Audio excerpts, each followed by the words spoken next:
when you start to have a kind of, let's say, intellectual awakening in your 20s, often you meet all these kinds of people who even if they can believe in God, they have this idea, okay, I believe in God, but I believe God is more like an abstract force, is more like something that's like you said, something that's abstract, something that's an idea.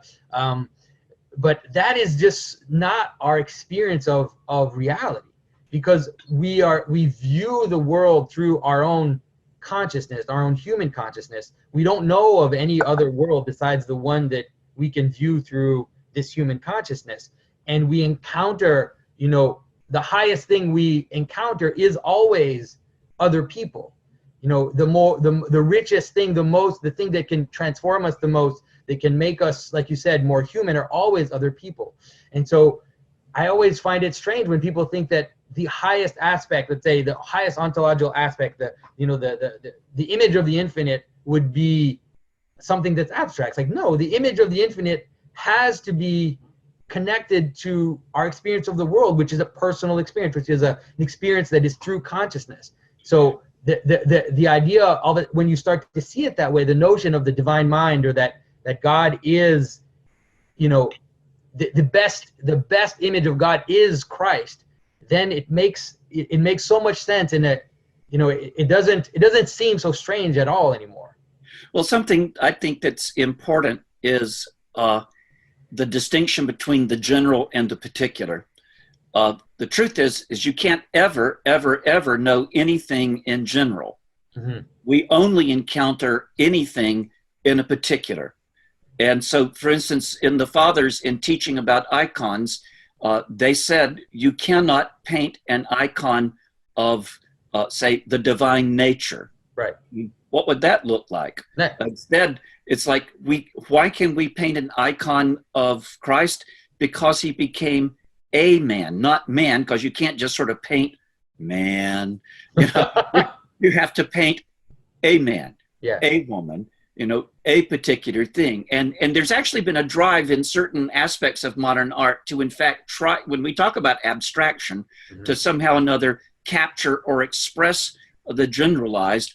And in a way, the more we do that, the people begin to have this sort of cognitive dissonance in which they're all staring at something that no one knows what it is.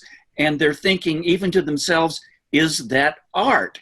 And well, there can be things about it. I mean, my youngest daughter is an artist. I appreciate that you can have, of course, on the other hand, Picasso can draw a line and it just has genius about it. And you'd have to look at it and figure out why that is so. His lines are better than my lines.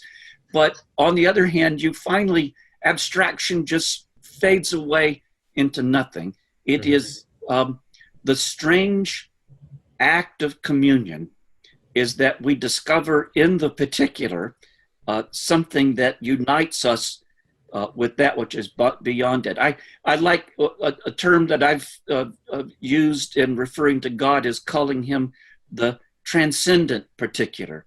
I mean, mm-hmm. he's actually the ultimate particular because there's only one of him. There's not two. There can't be general God because there's only a God, one God. And so he's so utterly and transcendently particular,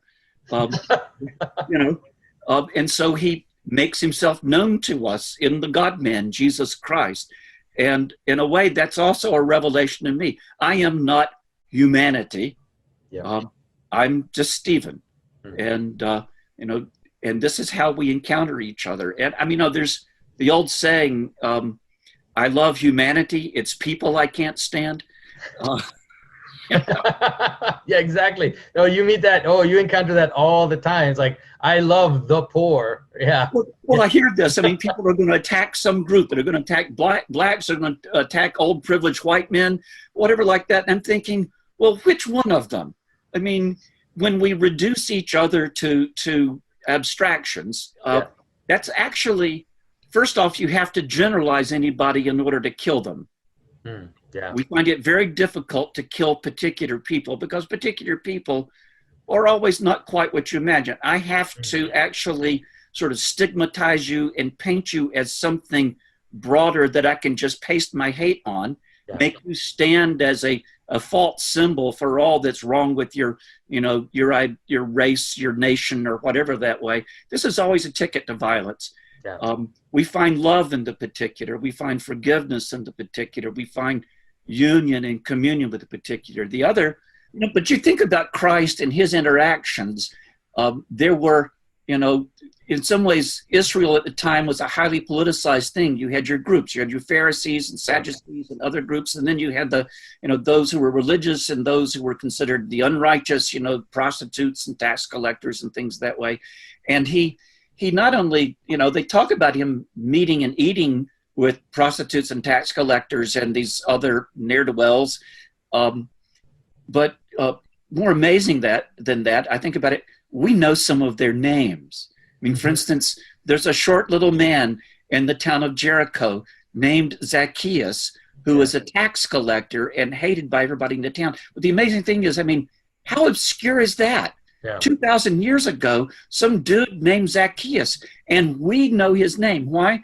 Because Jesus called his name out and said, I'm going to go home and eat with you today. He didn't just sort of say, some general invitation to all local tax collectors, come and we'll have a meal. He goes, Zacchaeus. And it's interesting, Jesus is walking along, sees this guy in a tree, and he knows his name.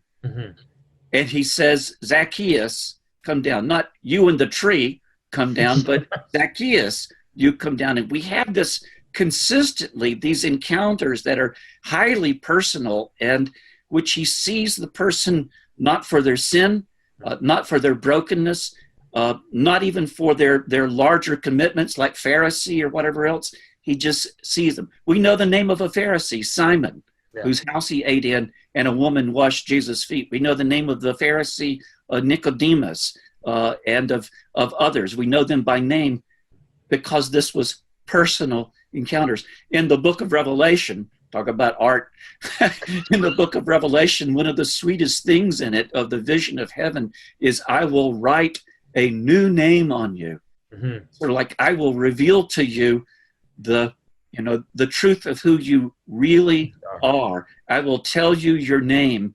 And it's sort of like, and when you hear it, I think the sense would be of at last, the complete revelation of the truth of your being would be made known in the name God speaks to you. That is, utterly who you are.